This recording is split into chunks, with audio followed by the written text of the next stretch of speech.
왕자, 도망자, 그리고 한 민족을 이끈 예언자. 오늘은 바로 이 사람, 역사상 가장 중요한 인물 중 한 명이죠. 모세의 엄청난 이야기를 한번 따라가 보려고 합니다. 그런데 말이죠. 이런 엄청난 권능과 기적 이야기 뒤에 숨겨진 그의 진짜 모습은 어땠을까요? 성경은요, 그의 핵심 성품을 딱 한 단어로, 정말 의외의 단어로 표현합니다. 바로 온유함이에요. 아니, 이렇게 온유하고 겸손한 사람이 어떻게 한 민족 전체의 운명을 바꾸는 그런 강력한 리더가 될 수 있었을까요? 정말 궁금하지 않으세요? 자, 지금부터 그 놀라운 이야기를 한번 시작해 보겠습니다. 성경을 보면요, 그의 120년이라는 정말 긴 인생이 마치 한 편의 연극처럼 아주 명확하게 세 부분으로 나뉘어져 있어요. 딱 40년씩 끊어서 말이죠.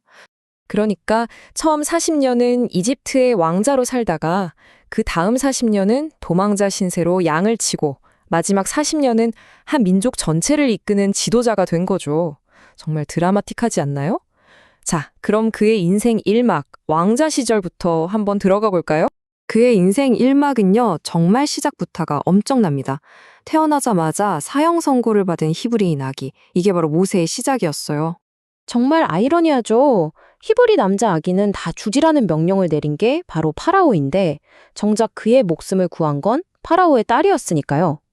그래서 그는 적진의 심장부, 이집트 왕궁에서 왕자로 자라면서 최고의 교육과 특권을 모두 누리게 됩니다.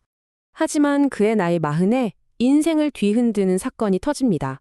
이집트 감독관이 자기 동족인 히브리 사람을 때리는 걸 보고 그만 욱하는 마음에 그를 죽이고 말아요.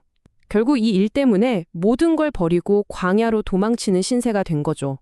그렇게 도망자로 살던 어느 날, 그는 불타는 떨기나무 앞에서 아주 신성한 부르심을 받게 됩니다. 바로 자기 민족을 해방시키라는 사명이었죠.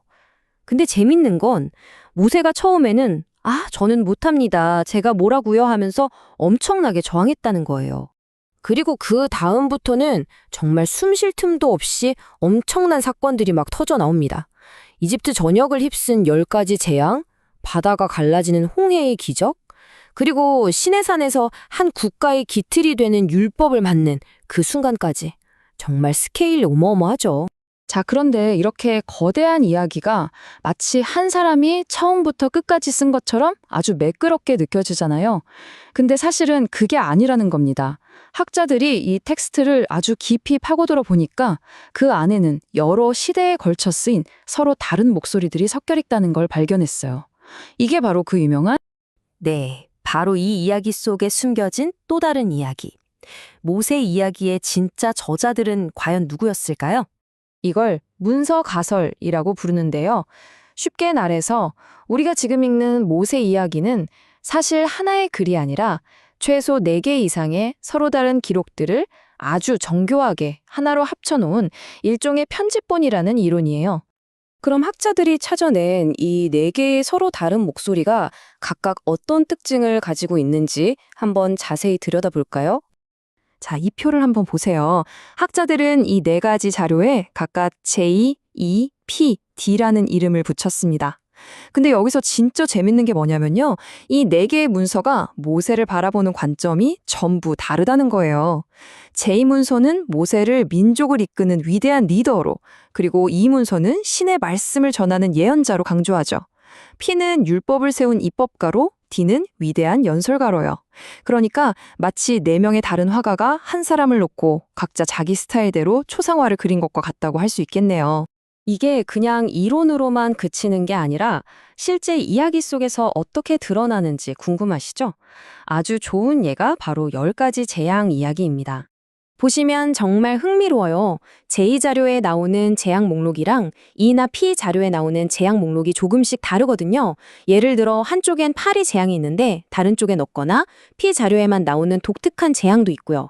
이걸 후대의 편집자들이 아주 절묘하게 하나로 합쳐서 우리가 아는 총 10가지 재앙의 목록을 만들어낸 거죠. 정말 대단한 편집 기술 아닌가요? 자, 이렇게 좀 복잡한 형성 과정이 있긴 하지만 어쨌든 최종적으로 완성된 이 모세의 이야기는 그 이후의 역사에 정말 어마어마한 영향을 미쳤습니다. 그는 무려 120살까지 살았는데요. 안타깝게도 단 한 번의 실수 때문에 그토록 염원하던 약속의 땅에는 결국 들어가지 못했어요. 대신 죽기 직전에 산 꼭대기에 올라서 저 멀리 보이는 약속의 땅을 그저 바라볼 수밖에 없었죠. 민족을 이끄는 여정은 완수했지만 정작 자기 자신은 그 목적지에 발을 들이지 못한 참 애틋한 마지막이었어요. 율법을 세운 사람, 위대한 예언자, 모세가 담긴 이 유산은 정말 엄청나서요.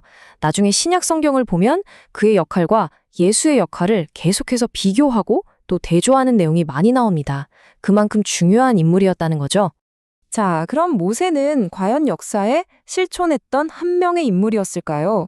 아니면 여러 시대와 사람들의 손을 거쳐 탄생한 문학적인 영웅이었을까요? 어쩌면 이 질문에 대한 답을 찾는 것보다 더 중요한 게 있을지도 모릅니다.